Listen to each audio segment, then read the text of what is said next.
Hey sewing friends, today I'm here to share about how I destashed some fabrics out of my collection.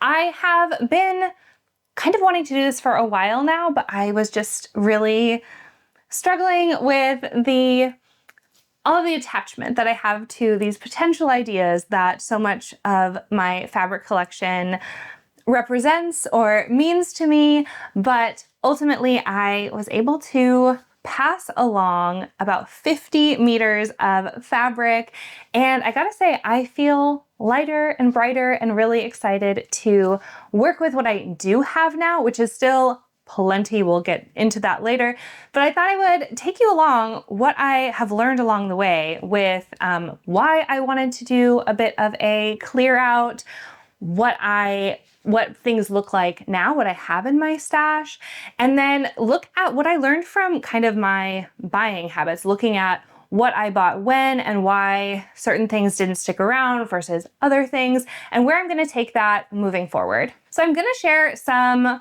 hard and fast numbers about what I own, and I just wanna say, as my big disclaimer here at the beginning, this is a thing that people get really judgmental about.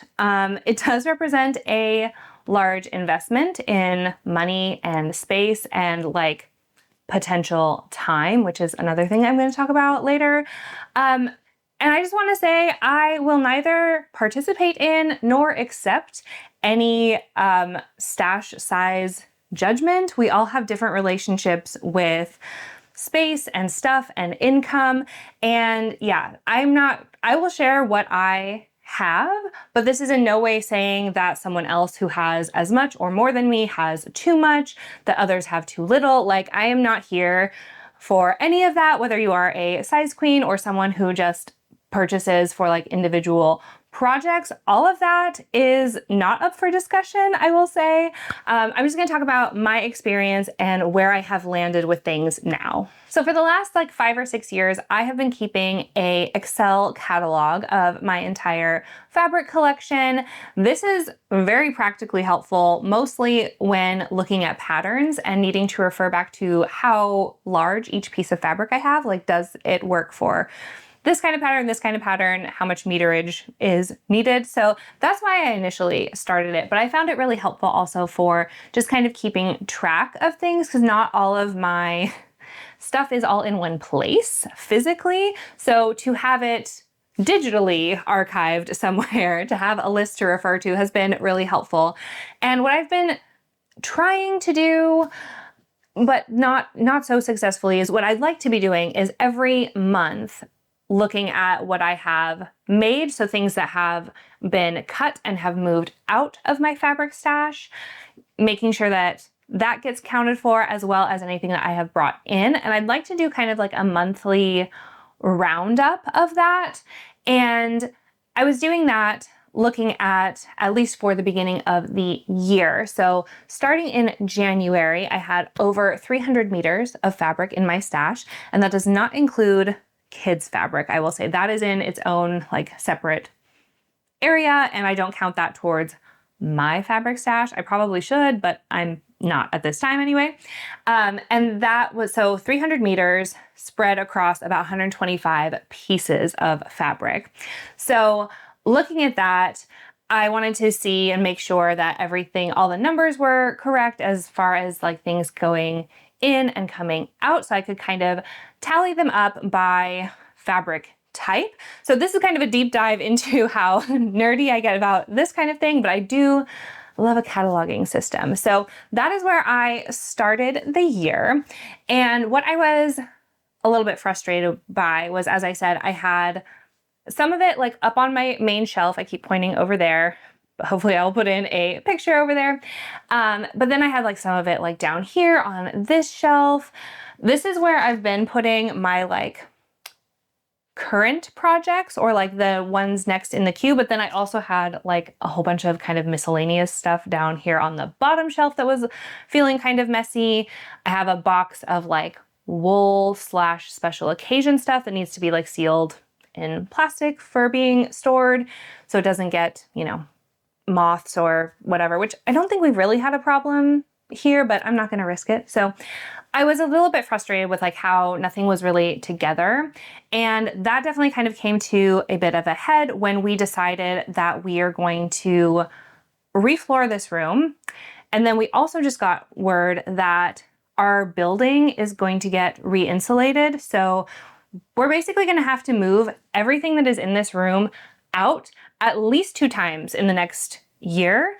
And looking around, I got really overwhelmed about how much stuff this is to move.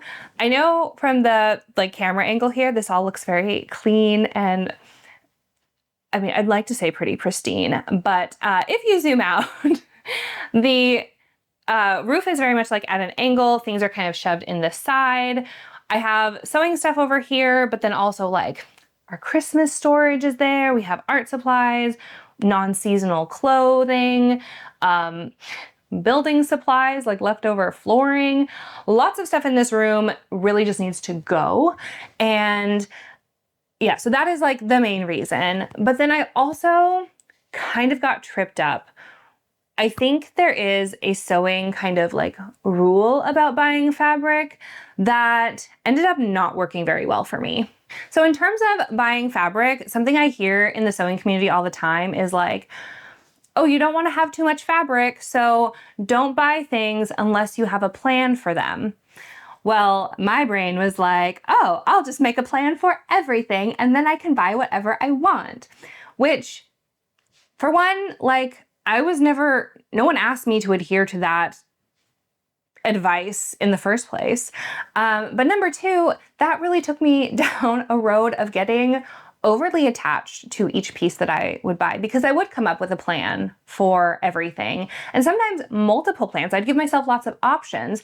And for someone else, that might be a really great workable thing. For me, what that has become is having an entire shelf full of a to-do list and thinking about projects that I do not have time for. I cannot sew up 120 pieces all at once. And I was really feeling like a lot of pressure, self-imposed for sure.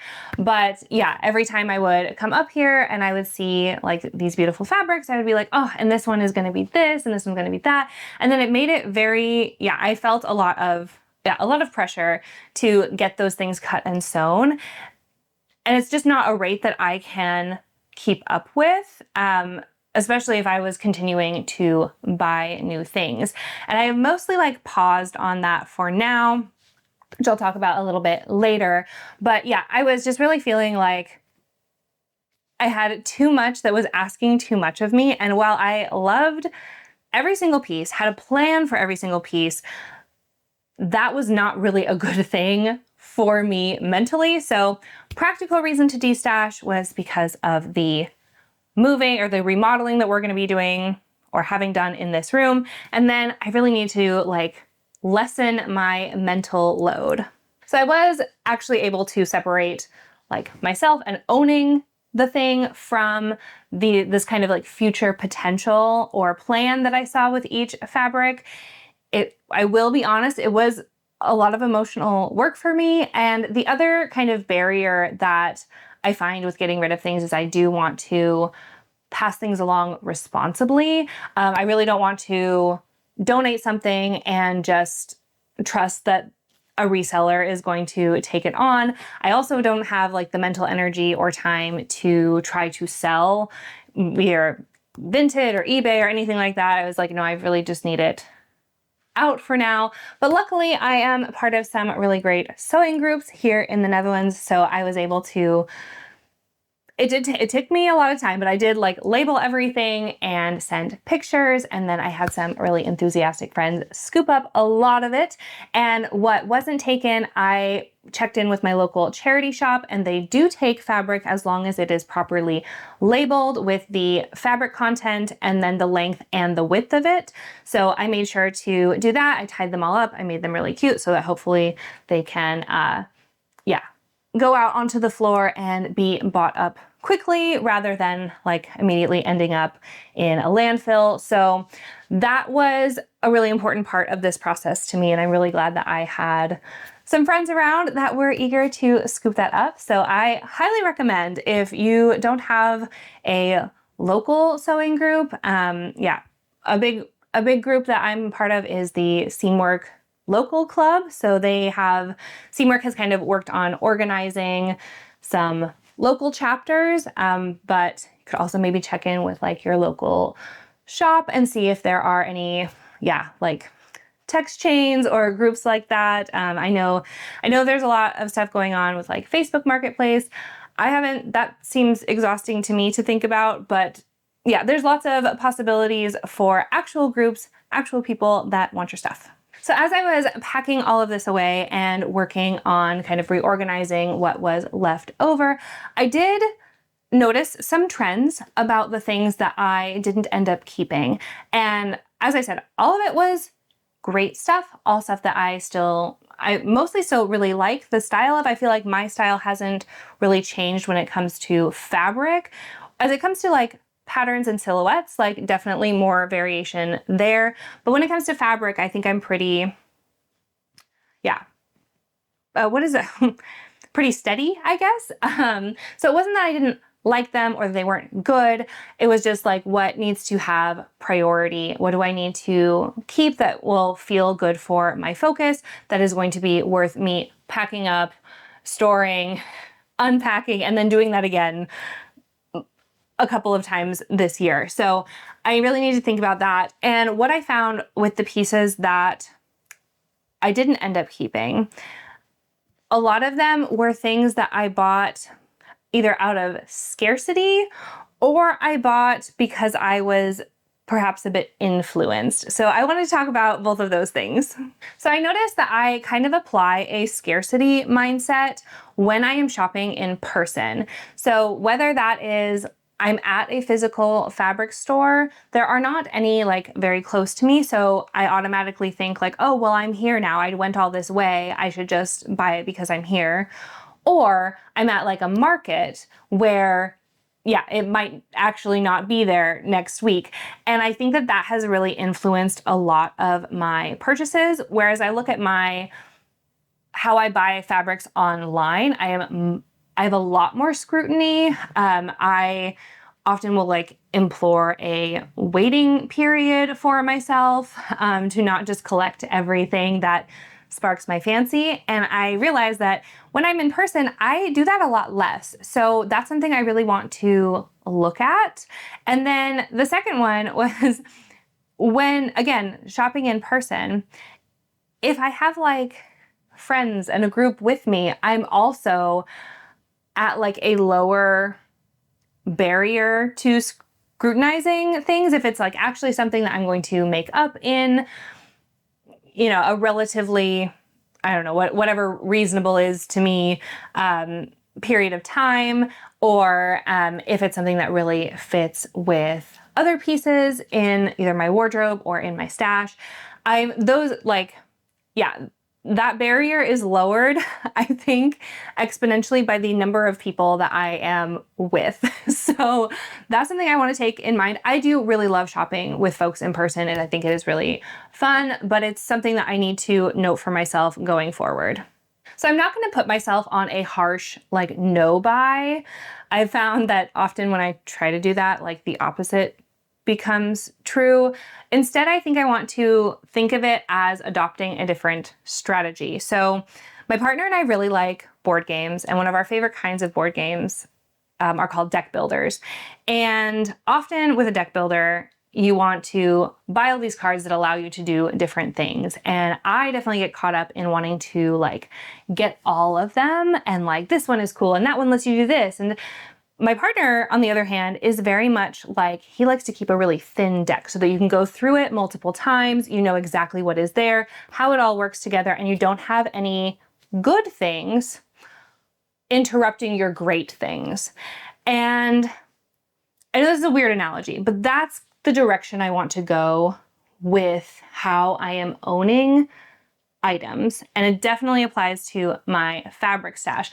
It used to be when I was doing lots of pattern testing and things like that, having a large variety to choose from was a good thing. I feel like now my focus is a lot more narrow about what I'm wanting to sew for myself, and having more volume, having more choice and variety is not actually serving me. So I want to go the more like thin deck route with my fabric. So I thought this would be a fun time to kind of share my stash with you and how I've got it organized for now. So as I said, my like current queue of projects is here. So this is all of the things that I talked about last week with my spring sewing plans. It does help me to keep them kind of in their own spot, and I happen to have this free shelf over here. Everything else, almost everything else, most of my fabrics are behind the camera on this shelf here, with the exception of a box, a plastic box that has all of my wool cuts and then like specialty kind of fabrics. So I have like a brocade, I have a like a puffer vest, like a nylon kind of, so like synthetic stuff that are very like specific. Those are in a box. I'm not gonna show those right now. But then on my main shelf, the top I have designated as viscose. I probably sew with viscose the most. I wonder if my stats support that. I'll have to investigate. But yeah, I have all viscose on the top. It is definitely the most of what I own. So from the left, these are all my under 2 meter cuts. So I can fold them up a little bit thinner so I can utilize the width of the shelf a little bit better. In the middle, I have all of my like 2 to 3 meter cuts. So these could be dresses, blouses, skirts, etc. But these are kind of my like medium width or medium length cuts. And then everything on the right for viscose is 3 meters or more. So those are things I'm probably going to look at for sewing up dresses or cords. Maybe multiple projects would go out of that. So those ones are all on the right. On the second shelf, I have my jerseys starting off on the left. So again, these are probably going to be, most of them I think are all like under 2 meters because I probably bought them to make tops and t-shirts. Yeah, those are all like, yeah, jersey t-shirt kind of weight jerseys. In the middle are all of my linens, and I think linens and linen blends. Yes, I have one viscose linen and one cotton linen, I think. And then next to that are bottom weights, so things that are specifically a bit heavier. I wanted them to just like go with the rest of my cottons on the shelf below, but they just don't fit. So instead on the bottom shelf, I have my thicker jerseys, so like sweatshirts, French terries, etc., all off to the left side. And then in the middle, I have, again, cottons that are in the like 2 to 3 meter range. And then on the other side, there are the cottons that are 2.5 or more. I think that's what it is. Yeah, the viscose, I have it as the range being from 2 to 3 meters, and then 3 meters and beyond for the far right pile. Cottons, I have mostly 2 meter cuts. So then everything over 2 meters goes to the right side. So that's how I have it decorated, organized. That's what I mean for now. And I've kind of vaguely color coordinated things like rainbow order, starting with white on the top and then going Roy G. Biv, ending at black on the bottom. I don't know if I'm gonna keep it that way, but this is working for now. Then the very bottom shelf, I have a couple of bins of more like remnants and kid fabrics that I was wondering if I should even keep those because I don't sew for my kiddo all that much. And yeah, I'm like, do I keep them? I'm keeping them for now. But I may end up like purging those also. We'll have to see. So it's kind of a weird breakdown that I have all of my fabric up here, about half of my supplies, and then all of, obviously, like the recording stuff up here because video content is my job, but the actual sewing space doesn't fit up here. So that's downstairs in my living room. So some supplies are there, some are up here. It's a little bit, and then there's a floor in between that's where the bedrooms are. It's a 3-story house, kind of a townhouse situation. So I sew in the living room, then there's my office, on the middle floor with the bedroom, and then the recording stuff happens up here along with a lot of our storage. So it's kind of a weird situation that we're working on bringing some more unity to.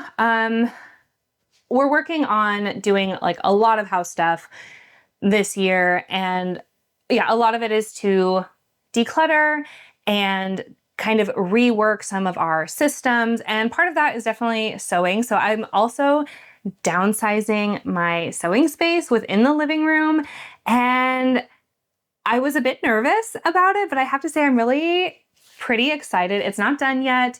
I have some more practical stuff that I need to get in that area, but I'm excited to show you when that kind of all comes together. That like actually downsizing a sewing area is really hard, but it's been really fun as well, and I'm really pleased with the results so far. So I know this type of video is a bit weird, looking at how we store fabric rather than like a fabric haul kind of video, but to me, like, it's very important. Like a very important side of sewing is like, well, how do you even keep the stuff around?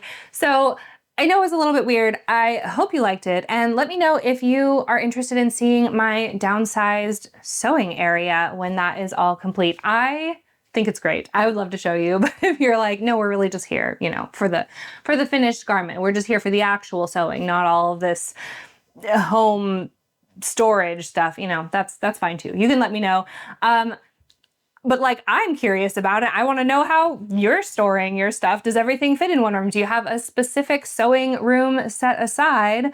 Or do you have, you know, boxes in places and under the bed storage? Because that's kind of what we're looking at. So I would love to hear from you about your space, what you love about it, what storage solutions are working for you, how you manage to keep your sewing supplies like streamlined, or if you have like tricky areas that you struggle with.